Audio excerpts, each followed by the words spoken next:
Friggin' what up, dude? Strider Wilson, I'm the host of this podcast that's mine, going to be called History is Dang. History is Dang with Strider Wilson. Darkness from the Friggin' what up, dude? Another ep of History is Dank, dude. Strider Wilson, your host. It's professional to say that. I haven't been saying that. Been watching back, dude. Haven't been doing much editing. You know how to trim up a few things, dude, but I like to keep it real. I like to keep it out there. So, but then I was listening back and I'm like, oh, dude, in other pods, people say their names, dude. And Aaron on the sticks, dude. What up, Aaron? What up? Freaking chilling, dude. I'm pretty fired up. Just a real quick, this day in history right now. When this episode's gonna come out, probably a few months from now, to be honest, because we're ahead. We've been freaking crushing eps. But we're recording on July 14th, and in this day in history, I believe probably in the mid-90s, Casey Poe's birthday is July 14th, and Cameron Poe was a hero on this day, you know? Took Con Air, and it was, you know, I guess you could say he spoiled Cyrus the Virus's barbecue. You know, he told him it smelled good. But then he changed the recipe, baby, and he saved a lot of lives. You know that it was Cameron Poe's birthday? Or, excuse me, Casey Poe's birthday today, Aaron? July 14th? Only because I saw your Instagram post previously. Thank you. But yeah. Thank you. It's not a day that I have written in my calendar yet. And for today's historical share, I don't just, and speaking of calendars, we're going to get into why the month of July is named the month of July. And we're going to talk about someone whose birthday is debatable, it's not quite known, but was July 13th or 14th as well. That's what we're going to be talking about today. But first, a little bit of my frickin' personal history, dude. Big move. The GF and I have moved apartments. I mentioned it on previous pods, but the day finally arrived. We moved this past Friday. We're now living in Los Feliz. It's a hip part of town. It is creative. I'm looking around. I'm seeing my neighbors. It's 90 degrees. Everyone's wearing corduroy tweed jackets. People have, you know, if dudes are in linen shorts, I'm seeing quad tattoos, you know, as if they're rugby players, but they've got skinny legs because they're creatives. So even the CrossFit gym there, dudes are working out in corduroy, not doing dad workout in jean shorts. It's pretty nice, dude. It's pretty nice. My GF and I got movers, dude. For the move, no brainer. You get movers, dude. If you're able to, we're making adult moves now, dude. I've been, you know, I wouldn't say, you know, the hotel's been closed down because of coronavirus. You know, who knows what gig I'm gonna have to pick up in the future, dude. Maybe cruise back to Benihana. I mean, stuff is closed down. I don't know, dude. We're gonna have to see, dude. Maybe I'll have to become a straight up friggin' businessman, dude. I might have to invent something and start selling it, dude. Or maybe good way to get rich, dude. Everyone's looking at a self-help. Just write a self-help book. That's how you freaking help yourself.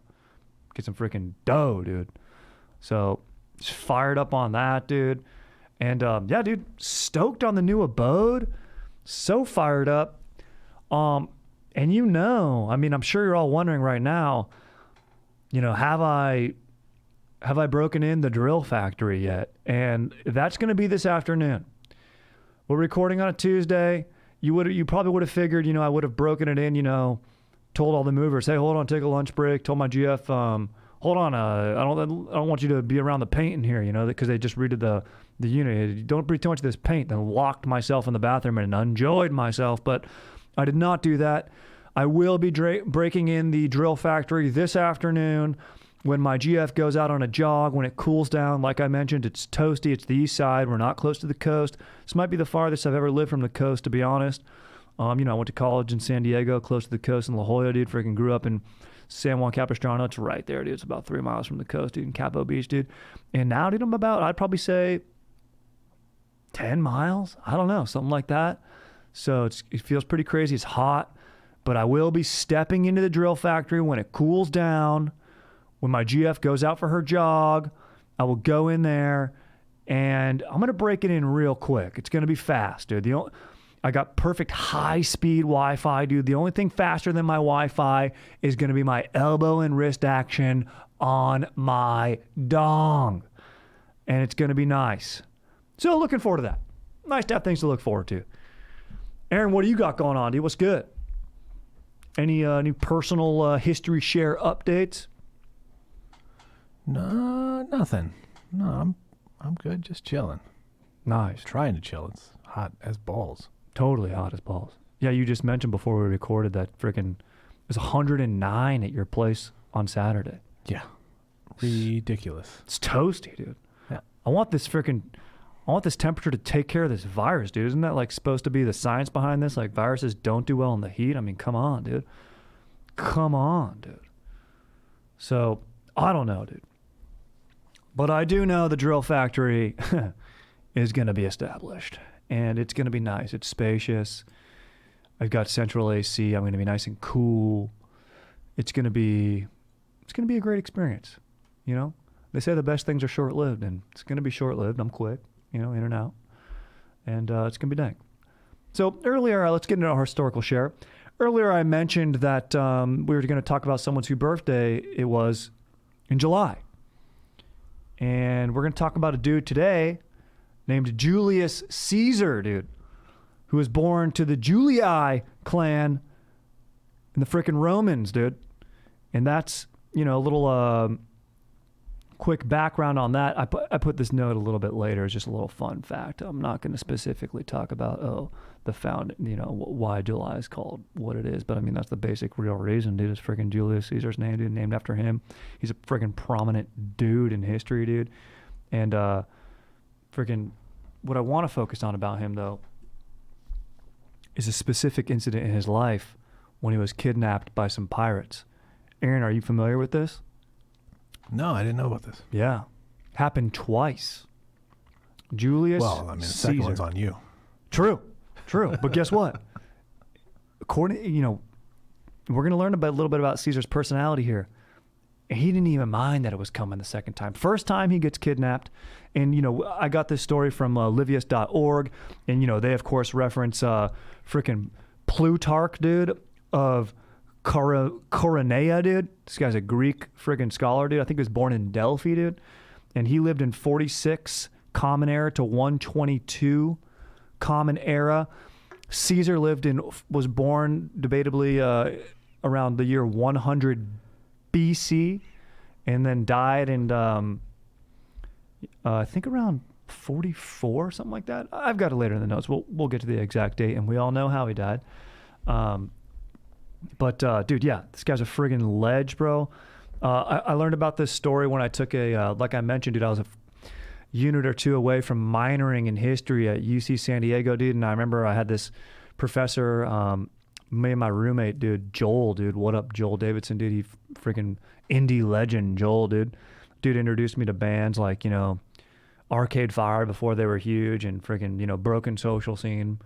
And honestly, dude, bands that I couldn't even be caught listening to now in Los Feliz because it's such a hip progressive area, unless I was doing it like listening to it ironically, or like only listening to it because I was doing research for a podcast or talking to it on a podcast. And honestly, I'm talking about them on a podcast right now. So I guess like I'm a straight up Los Felician. I mean, I guess I just am, dude. I'm keeping it legit. Anyone who ever said I didn't keep it legit, there's your proof. You got it now. I'm keeping it legit. Dang.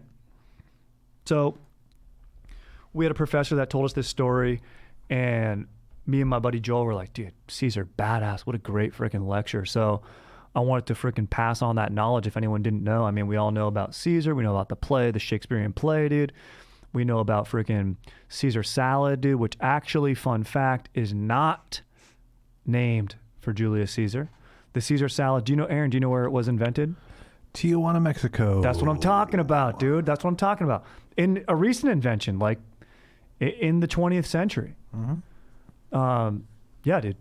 It was at like a hotel in TJ. The guy had the ingredients. People were like, we want something refreshing. He's like, I got you. Don't even worry about it. Boom. Now we have the Caesar salad.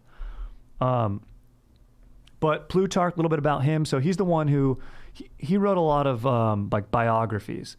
He has like 227 works. His most important one, according to, recent historians and scholars, is a work called the Bioi Paralleloli. That's my terrible Latin. and it means parallel lives, in which he recounts the noble deeds and characters of Greek and Roman soldiers, legislators, orators, and statesmen, and the Morale or Ethica. This is two other works of his. It's like 60 essays on ethical, religious, physical, political, and literary topics. But we're talking about the life of Julius Caesar, dude. Okay, this is from, a lot of this is just from Plutarch. So like I mentioned, he existed or was born and lived about 100 years. Not really, dude. The math always gets tough for me around like when it switches over from BC to Common Era, because you got to like make up for those weird little fractions. You know, like I think Caesar died when he was like 54 or something like that, because he was like born in 100 and then died in like 44 or 46 or was assassinated. And then now Plutarch's born in 46, so it's another 100 years, and then he lived. Anyway, dude, we're calling it, 100, 150 years after Caesar. So he may have been able to talk to some primary sources who knew Caesar. So we can take it on good authority that we got some legit info here. That's all I wanted to stress there. So Caesar gets kidnapped by some pirates, dude. He gets kidnapped for the first time in 79 BC, dude. He pays 25 talents, or he has to raise money, and this was common. There's Cilician pirates, which basically are just means pirates in the Mediterranean, and the Cilician pirates existed for a long, long time. I'm fired up on pirates, you know that, dude. I even reference these. Ever since boats were put in water to ship stuff around the world, other boats were put in water with dudes trying to jack that stuff getting shipped. And so kidnappings in the Mediterranean were common, dude. If there was an aristocrat traveling the seas, these Cilician pirates would go up and frickin', murk dudes and take them, kidnap them, and hold them ransom and then get paid. It was just part of the economy, dude.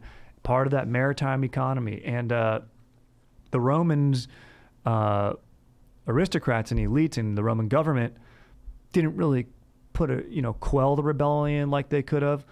Or not the rebellion, what am I talking about? Like, get rid of piracy, because these pirates would supply these aristocrats with slaves who would work the Roman plantations, latifundas, and it was just, it's gross, but that's how the world worked, man. That's how the Roman world was, and so pirates were a necessary part of the slave economy that built Rome. So Julius Caesar's 21 when this happens? He is in 79. Yeah, they say he was born around in 100. He had no military experience at this time.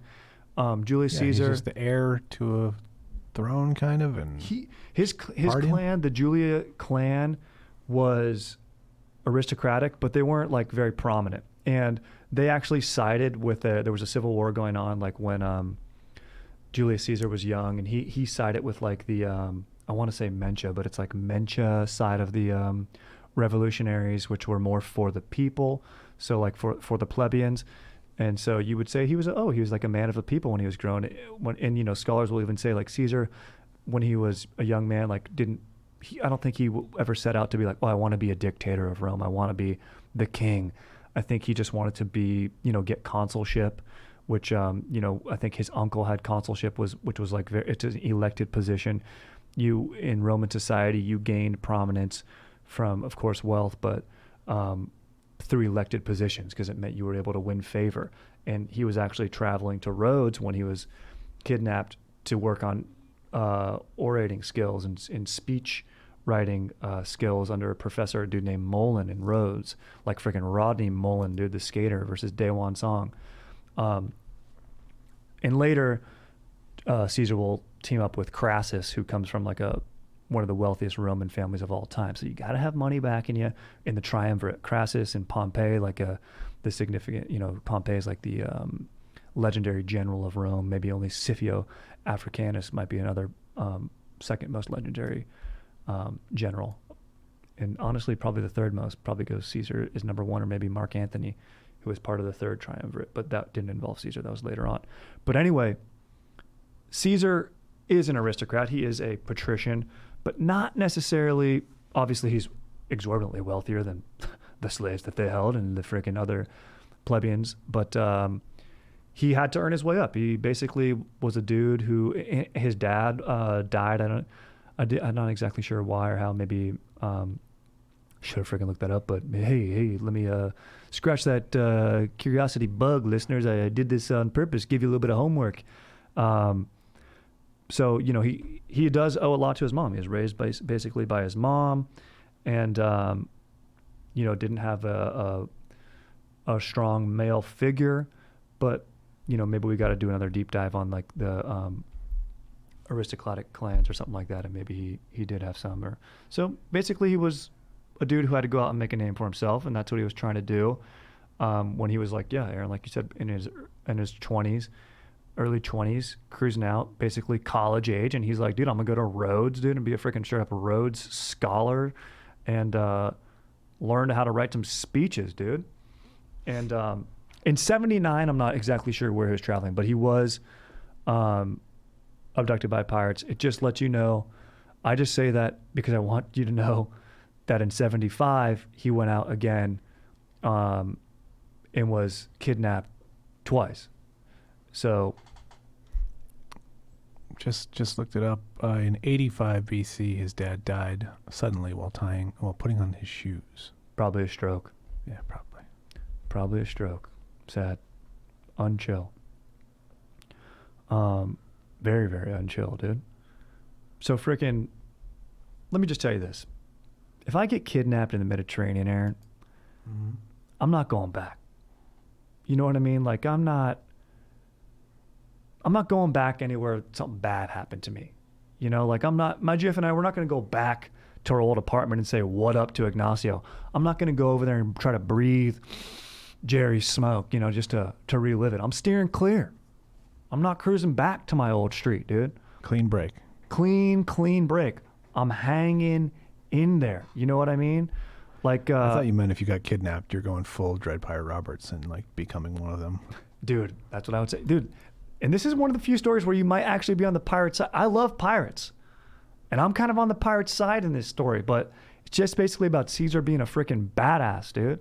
Like, speaking of TJ, dude, I went to TJ in college and went to like one of these clubs. Dude, they used to do this thing where you would like, my buddy Robert, dude, the organizer, they would do these party buses. I'm pretty sure he was making money on this, but you paid like $40. A bunch of college kids would get on a party bus. You'd be drinking and chilling and hanging, because the drinking age was like 18 in Mexico, but obviously, you know, you'd get booze as a freshman in college. You'd drink on the bus going down there. Then you'd go to like a club and you'd party in the club and you could buy drinks or whatever because you're 18, and then the bus would take you back. And the big thing was, it was like, dude, don't go around downtown Tijuana. You go to the club, you get off the bus, you go to the club, you party, you rage, you dance, you listen to Genuine My Pony, you have a good time, dude. It's legit. Then you come back. You get on the bus, you come back. Me and my buddy decided, we're like, dude, let's go check out a strip club. Let's go check out a strip club in TJ. We went there. Not a happy environment, dude. It was there was like a car seat that got ripped out of like the back row of a Suburban, and that's like what you sat on. They handed us like open beers already, and we're like, nah, dude, I don't want to start drinking these. One of the strippers, dude, you know, had one arm, and that's for real. I'm not exaggerating that, and that was fine. She was a very attractive lady, but I was like, this is just, you know, she doesn't want to be here, dude. And I was like, so we just bailed, and my buddy did get a lap dance. You know, you're not going to go in there and not get you got to give to the economy. You know what I mean? That's what pirates would do, dude. They would murk something, they'd give to the economy. We're giving to the economy. And, you know, even if one of those strippers is dancing, you got to throw a little bit of dough down. And so, but we went in, we left, wasn't our vibe. And then we're outside, and this dude comes right up to me and my buddy and like regurgitates like Coke bags from his mouth. Like, I don't even know. He's like, he's like, Coke. And we're like, no, we're good. And he goes, are you sure? And like freaking just like gleeks these Coke bags out. Remember kids who could gleek, Aaron? No. You know what gleeking is? I'd rather not. Dude, gleeking, it sounds very disgusting. And it is disgusting, but it's not like blue or anything. All it is like kids that were able to like spit like in a very accurate way out of their teeth. Like, and they're like, dude, I just gleeked on you. Teeth, yeah. There was this kid who would gleek on me all the time in like 5th grade, and he thought it was hilarious. This kid, Cameron, dude. he was like gleek on me. I'm like, dude, that's like not funny or cool. Like, I don't like that you're able to do that. And so yeah, I'm very anti-gleeking. And anyway, this guy gleeks freaking little Coke, like 3 like little half dime baggies, so like, I don't know, nickel baggies or something, out of his somewhere, his freaking orifice in his face. And immediately when he does that, cops come up, dude. Federales come up. And so me and my buddy were like, oh, dude, this is totally planned. And they like take him away, so he's got to be in on it. And then the cops are like, you guys were trying to buy Coke. You were trying to buy Coke. And we're like, no, we weren't. This guy just like, dude, he gleeked bags at us. The cops like, what are you gleeking? What are you talking about? I'm like, dude, he did that. Trust me, we weren't trying to buy him. We're just leaving. We're going to our bus. We're going up. He's like, where's your bus? Bus already left. And the cops are like, we're going to have to take you downtown. We're going to have to write you a ticket downtown. It's going to be an expensive ticket. And we're going to have to take you downtown to write it. And you're going to have to pay it downtown. And we're like, can we just pay it now? They're like, yeah. How much money do you have? And we're like, and I think we each had like $40. And we're like, $80? And they're like, okay, yeah, $80. Give us your $80. And then we give them $80. And they're like, all right, get out of here. And we're like, oh man. So just totally got freaking pirated right there by the federales. You hear about that happening a lot. And so me and my buddy, we didn't go back to downtown Tijuana after that. We just partied. Of course, we went down on the buses. It was a good time. But we didn't go dilly-dallying around TJ, dude. So something bad happens to you, you don't go back there. But if you're Julius Caesar and you're in the Mediterranean, dude, and you want to work on your freaking oratory skills because you're trying to work your way up and, you know, get elected positions and win favor and get honors for you and your freaking family, you do go back to the Mediterranean to study with freaking this dude in Rhodes, dude, freaking Professor Mullen, dude, who does legit skating tricks, dude. Old school skating, I think, is what Rodney Mullen did. I think it was just called old school. There might be something else. I want to do an episode about old school skating. There's a great skate video called Rodney Mullen versus Daewon Song. Check that out. But anyway, dude, Caesar gets kidnapped in 79 BC by these freaking Salatian pirates for the second time. And they demand, they go, and, you know, Caesar's traveling with a few bros. And they're like, all right, we're going to let you guys go. You need to go get the ransom, which is going to be 25 talents, which is what Caesar paid the first time. It's about 500 kilograms of silver. And Caesar goes, what are you talking about, dudes? Do you know who I am? I'm Julius freaking Caesar. You need to double that ransom amount immediately. And the pirates are like, what? What are you talking about? Caesar's like, yeah, I'll pay that right now myself. You want to kidnap me, you got to do it right. So he's teaching these pirates how to do a kidnapping. And they're like, okay. And so they tell Caesar's bro, they're like, okay, 50 talents? And Caesar's like, yeah, I'm worth 50 talents. Boom, go tell them. Caesar, already being smart, already a PR dude, making a name for himself, dude. And so his boy cruises out, and then Caesar's just chilling with these pirates, dude.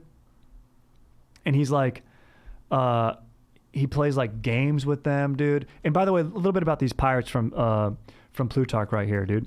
He goes, apparently, I guess Caesar sent like various bros to various cities to raise money and spread word about his name and let them know, oh, Caesar's this great guy. He's going to do good things for Rome.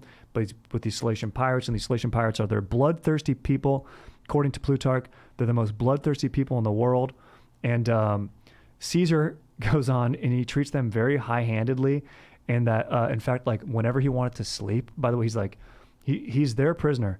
And whenever he wanted to sleep, he would send, like he even had, Caesar even kept one of his servants with him while he was kidnapped, dude. So he's like, nah, I'm keeping one of my slaves with me while I'm kidnapped. They're going to stay with me, and I'm going to make sure that I'm comfortable. And he would send his slave up to tell the pirates to shut up so that he could get better sleep when he's being kidnapped. Unbelievable, dude. Audacious. And so he was like, I guess he was kidnapped for like 38 days. And he was like greatly unconcerned. He joined in on the pirates' games of like dueling and like, you know, mental games and like telling riddles and stuff. He was basically became like their leader instead of their prisoner. He would like dominate them at their games. And he would even, he was going to travel to write speeches. So he would practice speech writing and his oratory skills and like be like making points and like basically make these pirates listen to him talk. And he sucked at it at this point because he was going to go learn how to do it. And when the pirates wouldn't get it, he would just insult them and be like, you're all idiots. You can't read. It's why you don't get it. This is a great speech. Like, you guys are dumb. And honestly, I'm going to come back and I'm going to kill you guys. And apparently the pirates were much taken with this and attributed his freedom of speech to a kind of simplicity in his character and a boyish playfulness. They're like, oh, this guy's like Aaron said, he's like 21, and these pirates are like, oh, this is a young boy. Like, what a moron, dude. Like, this guy, he thinks that we don't know about the world. We're pirates. We know about the very mammalian nature of man. Our economy is based on, murking people, and we're brothers in arms here. Like, this guy telling us with these stupid speeches that he's going to go make a difference. No, you make a difference on the high seas. And I think it's just hilarious that a dude it's like me trying to like make Aaron. That's like right now, like, when I assault you and ambush you with my musicality. It's like me being like that, and then I get a nice, honest response from you. But it'd be me if you told me an honest response, like when I try to sing like Gavin Rossdale or something, you'd be like, "Nah, you suck, dude." And I'm like, "No, you don't get it, dude. You just don't get it." And in fact, I'm gonna come back and I'm gonna kill you, dude, one day because of that. That's basically what Caesar was doing to these pirates. Unbelievable, dude. And then finally, dude, freaking Caesar's ransom arrives. I guess one of his bros, the main bro that went out, was this dude called Militus, dude, and some other people went out. He was like set free to go collect the ransom, dude, because you got to collect the dough, And Militus comes back, dude, and he pays the ransom. Caesar's like, all right, thanks, dudes. Here's your money, 50 talents. Just a heads up, I'm going to come back and I'm going to kill you guys. And they're like, what? No, you're our friend. Like, they played games together. They ended up like kind of liking Caesar. They mentioned that he had this boyish charm about him. They enjoyed his games. They learned from him. Caesar would like teach them a little bit of speech writing and everything. He would do it, of course, in a mean way, like J.K. Simmons in that freaking movie with Miles Teller when he's playing the drums. But Whiplash. Yeah, Whiplash, dude. Dang, dude. And so Caesar gets freed, and as soon as he's freed, he goes. And by the way, at this point, he has no military experience and military credibility at all. He goes and he raises a small force with more money that he raised. I guess Militus was able to raise even more money. And he captures the prisoners, dude. He goes, gets a boat, fights, and freaking captures these prisoners. And he sends them to a prison at Pergamon, which is like, I guess, a close by port. And he went to this dude, Marcus Junius, the governor of like, I guess that's an area in Asia. He's the praetor in charge of the province. And he wants to go see what the punishment for the prisoners would be. And this dude, freaking Marcus Junius, he's like, he's just like, well, I think I'm just going to chill for a little bit. I got other stuff going on. Like, it's good that you caught these pirates. That's tight. But I'm going to get to it when I get to it. And Caesar just goes, nah, I brought you these prisoners. I'm just going to take them back. If you're not going to do anything, I'll handle it myself. And he goes ahead and crucifies all these pirates like a complete psychopath. This guy that he became basically friends with these pirates. You spend a month with some dude, he's playing games with them, he's getting to know them. While he's doing it, he is keeping his word. He's playing games and he's going, I'm going to kill you guys one day. And the pirates are like, nah, you're just a kid. Don't worry about it. And he's like, all right, we'll see. And yeah, Caesar sticks to his word.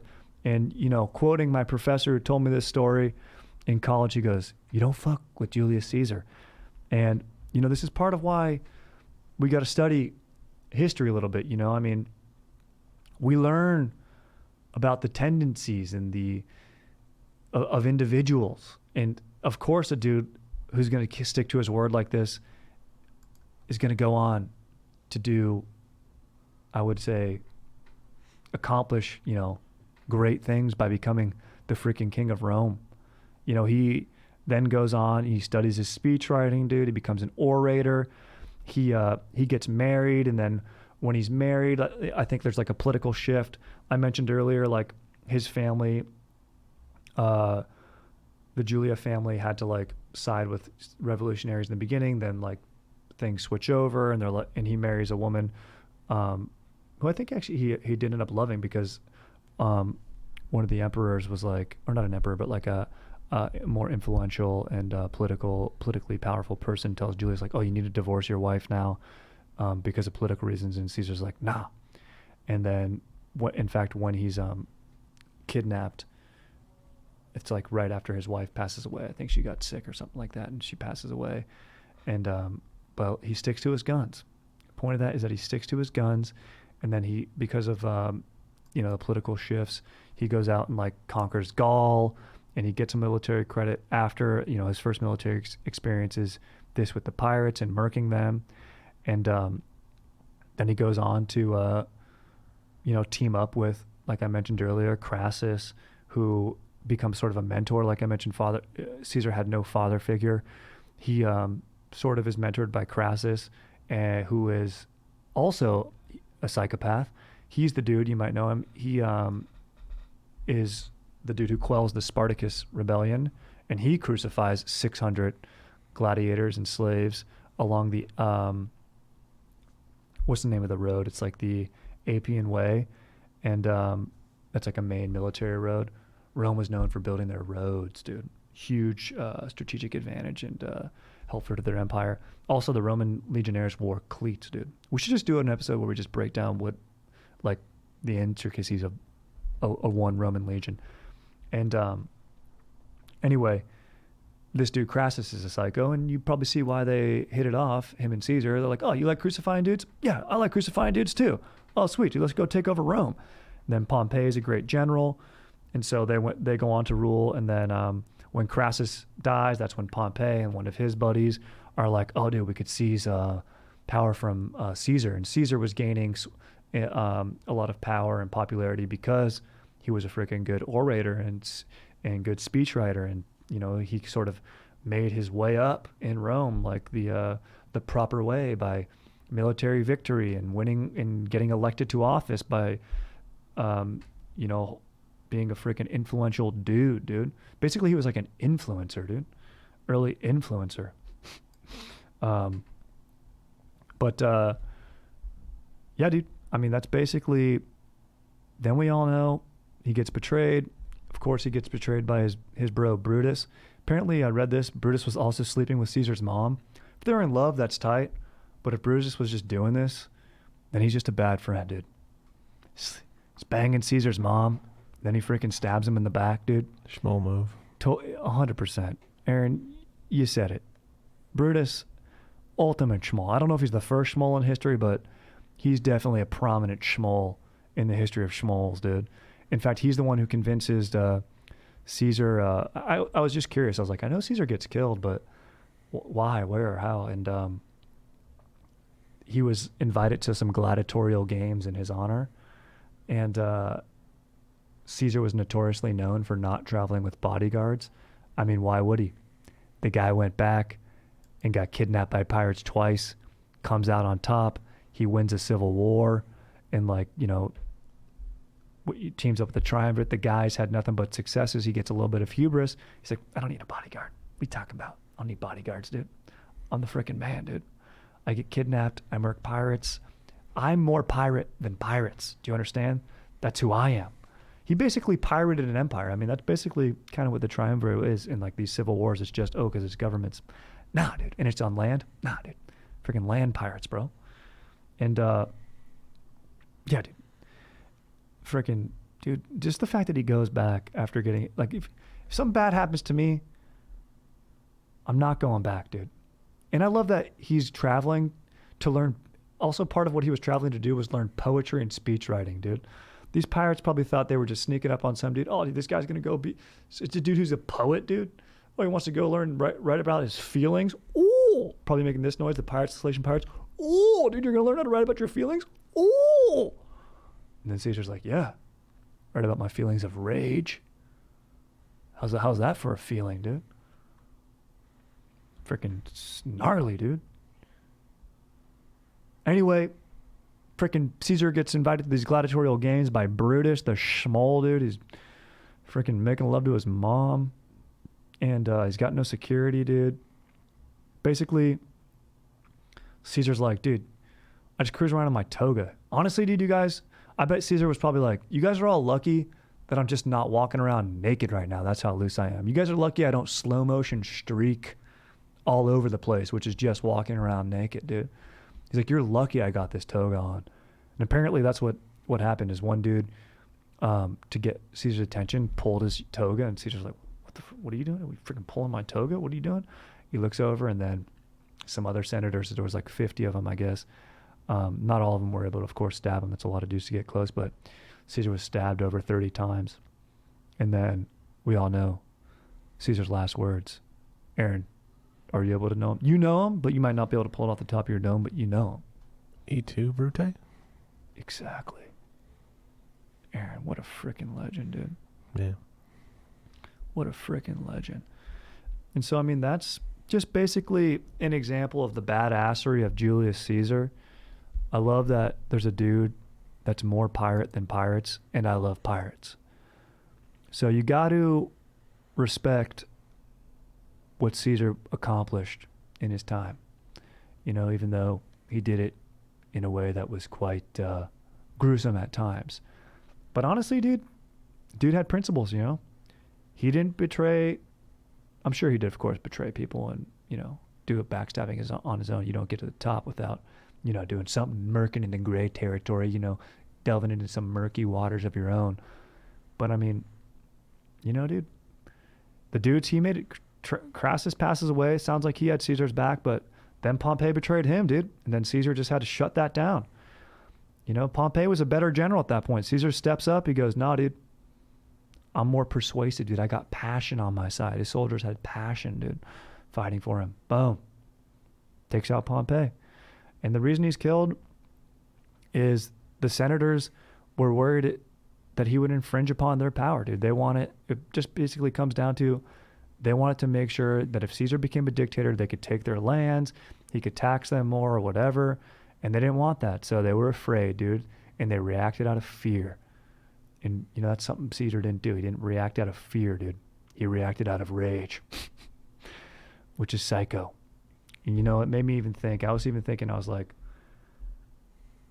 I wrote this down and made me think of the poem, Dylan Thomas's poem, you know, who Bob Dylan, you know, created his name, Robert Zimmerman. He was a Dylan Thomas fan. You know, that poem, and it's sort of paraphrased in a dank movie called Independence Day. Bill Pullman sort of paraphrases it, dude, when he's talking, giving us dank speech, talking about, we will not go quiet into this night. We will not go down gently. I like to imagine that, you know, Caesar's last words, he goes, you too, Brutus, dude. I imagine when he says, et tu, Brutus, he says it like this, dude. You too, dude? Unbelievable, bro. I'm gonna haunt you, dude. I'm gonna become a ghost. I'm gonna haunt you, dude. But I like to say, you know, I like to quote little Dylan Thomas here and say, do not go gentle into that good night.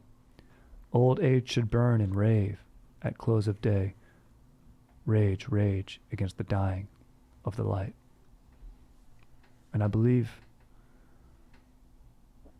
Caesar did that, dude. He did, dude. He did freaking rage against the dying of the light. I want to pull one more quote that I had too from that poem. That was freaking tight, dude. Wild men who caught and sang the sun in flight and learned too late they grieve it on its way. Do not go gentle into that good night. Rage, rage against the dying of the light. That's a better one. I mean, dude, Caesar was a wild man, dude. Some say he caught the sun, dude. He caught the Roman Empire, man. Flew close to it like our dog Icarus. He never even had a chance to grieve, dude.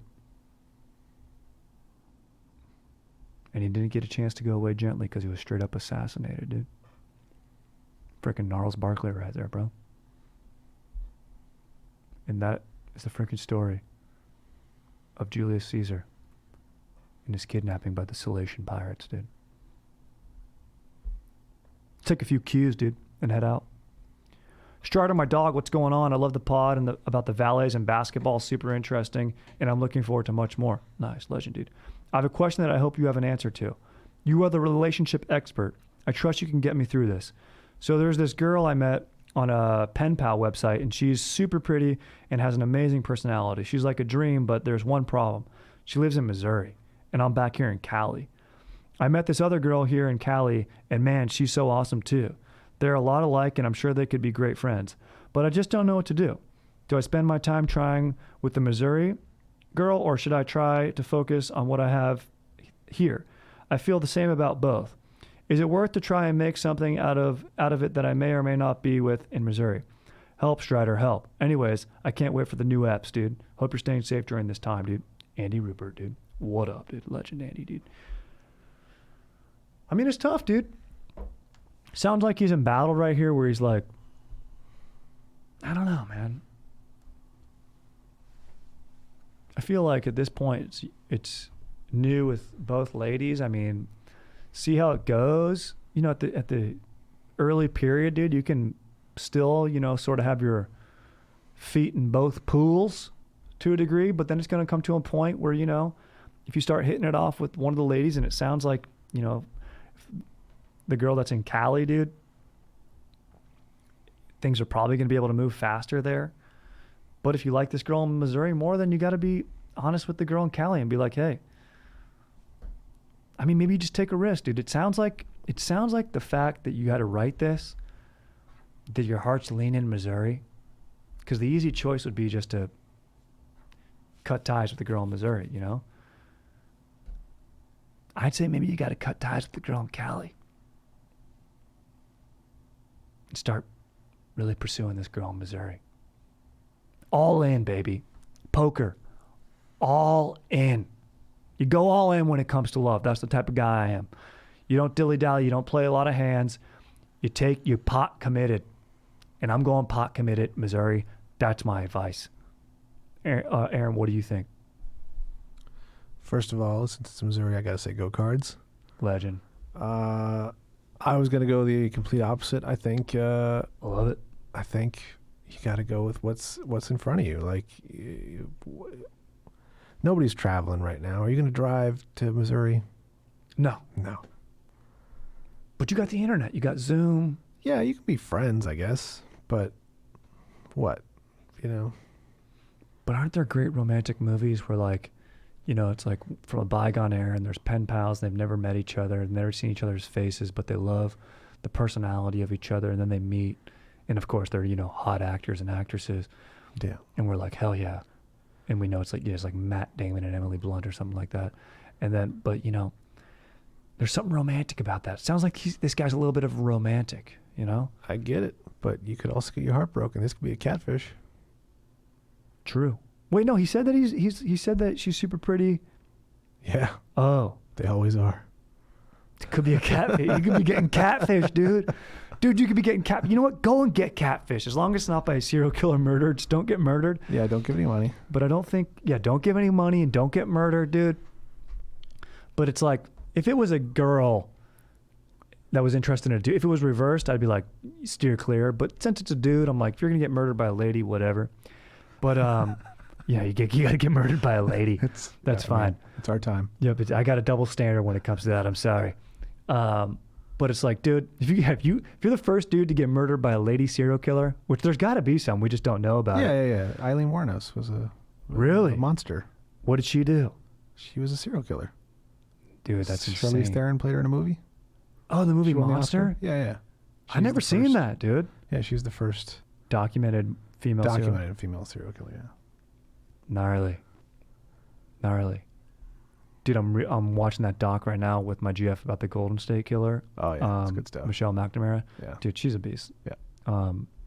Gnarly, dude. That guy, bad dude. Yeah. I don't want to do any spoilers, but it's crazy how he got caught, dude. Technology, man. Good things can come from it. Yeah, dude. I say you got to go and get catfished. Andy, get catfished, baby. Go noodling, dog. Go let this lady noodle you, dude. Okay? That's all I'm saying. By the way, it's not a sexual term. When you catch catfish, it's called noodling.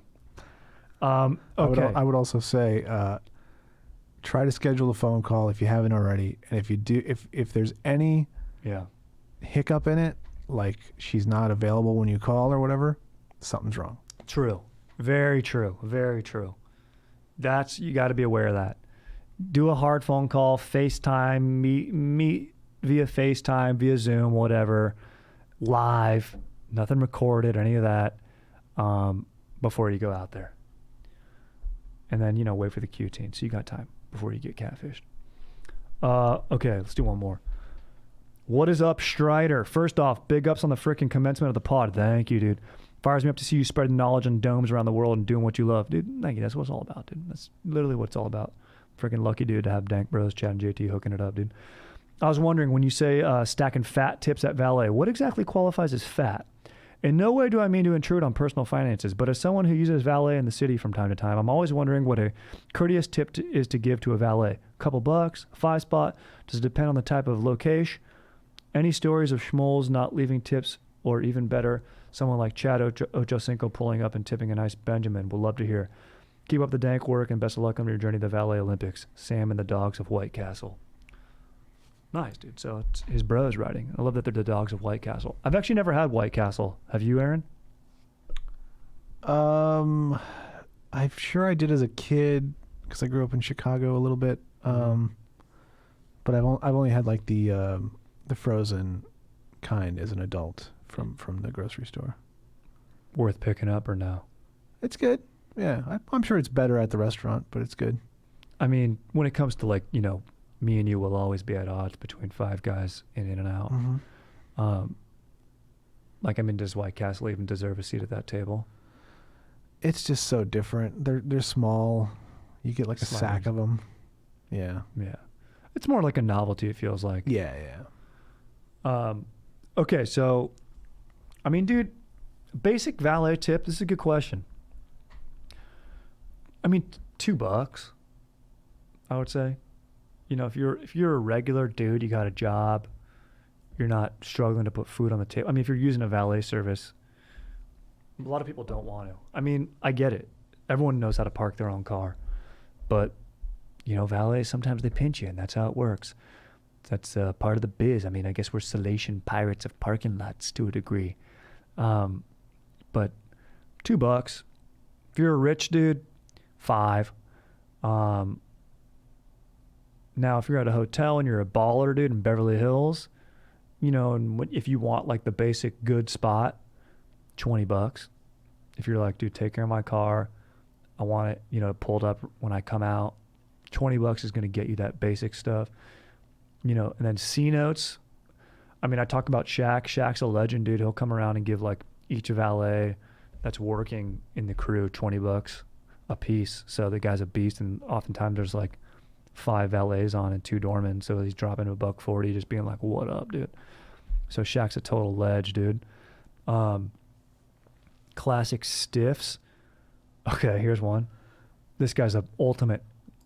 In the valet, we like to talk about if a dude stiffs you, you go, what a hump. This dude's a hump, dude. That's what you'll say. And total hump, Alexander Pettifer. You know what I'm talking about? I don't think I'm saying his name right. He's in that movie I Am Number 4. He plays, he's in the original Magic Mike, right? And he's great in that movie. But he plays young Channing Tatum, and Channing Tatum plays like the mentor character. Am I saying his name right, Aaron? You know what I'm talking about? Alexander Pettifer? I'm looking him up. I don't know him by name. He is a hump. I'm saying it here first. I'm sorry, dude. Maybe he was having a bad day, but I don't think so, because he's also stiffed some other valets. And there's a car wash, and he'd always come into the car wash, and he'd always complain. Dude, it's a nice hand wash. The guys do a good job. And he drove like one of those old school, he had 2 amazing cars. He drove an old school Rolls that I think you can get for like $30K. He's a rich actor. That's a lot of money for me, but like I talk about it willy-nilly, but it's like, talk about like it's Caesar being held for ransom, like $30K. But he also had like a Aston Martin like DB7 or something like that. And we washed his car, and I pulled it up, and he goes, oh, dude, I don't have any cash, man. I don't have any cash. I go, that's okay. We take credit card. Oh, dude, I don't have my wallet. I don't have my wallet. Oh, so you came to the Beverly Hills Hotel without your wallet? Oh, okay. He goes, dude, I'll get you next time. I go, okay, yeah, sure, no problem. And I'd seen him before, and I figured he probably would come back. And he had come back. And he came back, we washed his ass, and then he came back in that other roles. I look at him, he sees me. Of course, he probably just, obviously forgot, didn't even care.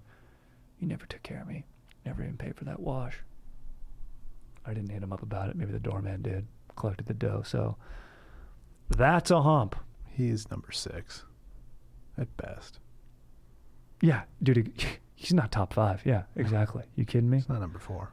No question. Yeah, no, he's not number 4, dude. He's not number 4 at all, dude. Freaking A, dude. So yeah, dude. Maybe I just take those 2 questions. Let's see how we run on from time. From what I've heard, Long, yeah. and it was mentioned a little bit in The Last Dance, but Scottie Pippen is notorious.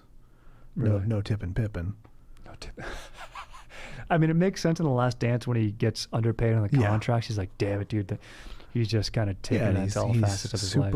He grows up super broke and tons of family and just, I get it. Like, you still have that mentality sometimes. He knows the value of $1. It's true. It's true. But if you got it, spread it around. Yeah, if you got it, spread it. And then, our industry, our economy is based on, I guess in other cultures you don't tip, or the idea is that they pay people in the service industry enough to not need tips. That's the genius of owning a valet company is we get paid minimum wage. The reason you work that job is for tips, it's sort of wild. I don't know. We could never figure that out in Europe and stuff. We were just like, oh, fuck it. We're just tipping everybody. Yeah, exactly. I don't care. And then they'll get insulted if you're in France. They're like, you don't tip me. If you're insulted, great. Yep. But here, take it. I don't care. How about they respect our culture of giving the tip? Yeah. Goes both ways. Two-way street. Two-way friggin' street, dude. Anyway, $2, dude. Give a Valet $2. And Shaq's my dog at Valet, dude. He's a legend, dude. There's also it's a thing called, a lot of people are generous, and you'll see this when guys are showing off in front of ladies, like, small donged dude in the Porsche. It's called waist displaying. So guys will want to tip, and guys will do this all the time. They'll go, like if they're having a meeting or a date or something and they drove separately and, had lunch in the Polo Lounge or whatever. Oh, I'll take care of her parking. Don't worry, I'll take care of it. And the way it always works out, I swear, 9 times out of 10, the lady was going to give a better tip than that guy was. And then the guy pays for both parking and you realize it's pretty expensive. Then he gives no tip. And we're like, great. And he's like, yeah, I treated the lady. He goes, oh, okay. And he'll wait for her to leave, take care of the payment, and then he'll give no tip. And we're like, what a hump, dude. I was like, I want to go run down that lady in her car and let her know, hey, this guy's a hump. Steer clear. The worst. But, dude, yeah, classic Valet stories, dude. What else? I was going to say something else about tipping real quick before I got sidetracked by that friggin' hump, dude. I don't know. That's what humps do, dude. They get in your dome and they freaking bust up your day. Anyway, dude, that's freaking it. Freaking legendary. Another dank episode in the books. Aaron, you're a ledge. Thank you. Freaking, that's the story of Caesar and the Salatian Pirates. Freaking stay stoked and see you on another ep, dude. Write in with any cues, corrections, anything, dude. So, StriderWilsonTreads@gmail.com, dude. All right, lit.